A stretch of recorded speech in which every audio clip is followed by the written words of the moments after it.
Okay, today is Monday, October 3rd, 2022, and Guild Wars 2 just released the GW2 Fall and Winter 2022 Roadmap. Let's jump into it. Greetings, Guild Wars 2 community. Following our previous summer roadmap, we'd like to give you a high-level look at our plans for Guild Wars 2 for the remainder of the year. Gameplay Systems Updates. October 4th Profession Balance Update. If you're watching this the day it goes live, that's tomorrow. Following our most recent balance update preview, we've taken in some of your feedback and made adjustments to the upcoming competitive-focused October 4th Profession Balance Update. We plan on continuing to offer previews of our Profession Balance updates and using your valuable feedback to help inform our balance decisions. We have the final notes available on the official Guild Wars 2 forums on October 4th. I've already released videos on that. I'll, of course, have links to this in the description down below if you wish to click on any of these links. However, the main thing was the gyro feedback for scrappers. A lot of people responded on that, and they made some changes to that. So if you are concerned with scrapper gameplay, one of my most recent videos goes over the changes that they did if you want more information. October 14th has a World v. World Restructuring Beta number 6.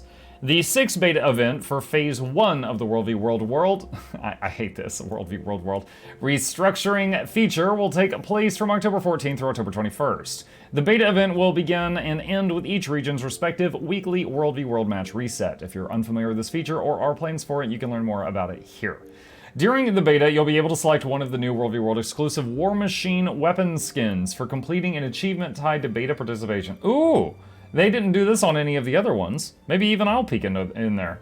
We'll also be bringing back the Call of War special event. Earn increased World v. World rewards, including double World v. World XP, increased reward track progress, and a bonus to Magic Find while in World v. World. The World Restructuring system allows you to play World v. World with a guild of your choice while the beta event is active. The in-game option found in the World v. World menu that allows you to select a World v. World guild will be available on October 7th.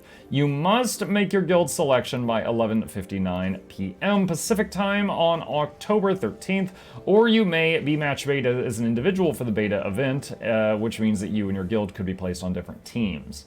So, I mean, that's very generous. That's almost a week to click a single button. So if you don't do it, it's really on you. But here's your friendly reminder to do that. November 29th, Profession Balance Update. Now, originally, they told us that there was going to be, this was like a couple of weeks or to a month ago, they said that there was going to be one more major balance update before the end of the year.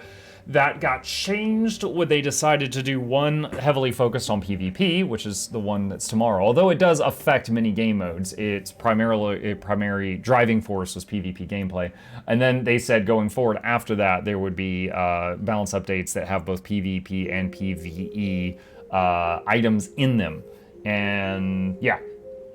Okay. So, with the October 4th update, we focus primarily on our competitive game modes. Going forward, we'd like our future Profession Balance updates to contain changes relevant to all game modes. As I just said, I didn't know they were going to repeat that. We plan on having a preview for this update available for public feedback on the official GW2 forums a few weeks before the update releases. We'll be following the conversation and adjusting our plans as needed. So a few weeks before would probably be between around like a week into November. Jormag and Primordus legendary variants. There we go. There's our icy weapons there. Following our previous Oreen-based legendary weapon skin variants, we have 2 more skin types coming this year, inspired by Elder Dragons, Jormag, and Primordus. After binding an Oreen-based legendary weapon to your legendary armory, visit Levis at Oreen's Enclave in Setang Province to unlock the collection, the legendary facets of Oreen, and begin acquiring these new skins. Which is the same way you unlock the ones for the others. I plan on doing some guides for that in the near future, just haven't gotten to those yet. You'll be able to begin unlocking the Jormag legendary skin variants in the October 4th update and Primordus legendary skin variants in the November 29th update. Extra Life, Team ArenaNet. Oh, this was the, some of you may remember last year, I did a thing where I was raiding with the developers, or some of the devs at ArenaNet, and we did some raids together, and we were raising money for charity. That was the Extra Life charity, so they're doing that again. For the 6th year in a row, Team ArenaNet will be supporting Extra Life. We have a variety of exciting in-game and out-of-game events planned during this year's 24-hour game day stream. Join us in supporting Children's Miracle Network on November 4th. They're probably going to be doing a live show on November 4th. They usually have like various silly stretch goals, like, you know, help us get to these donation amounts and we'll do XYZ, something like that. Okay, so that's November 4th. Festivals, the Shadow of the Mad King. If you're new to the game, that's basically our Halloween. Shadow of the Mad King event returns. Tyria's annual Halloween festivities will be active from October 18th. Oh, it starts in 2 weeks, to November 8th, and available to all players level 10 and above. A new set of rewards will be added, including brand new weapons, minis, and guild hall decorations. For anyone new to the Shadow of the Mad King, if you're interested, I've got a get to the point, you know, Shadow of the Mad King guide on mucklocklabs.com.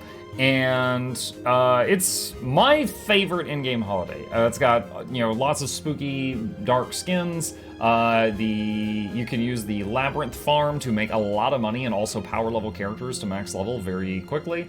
It's got a lot going for it. It's got a lot going for it.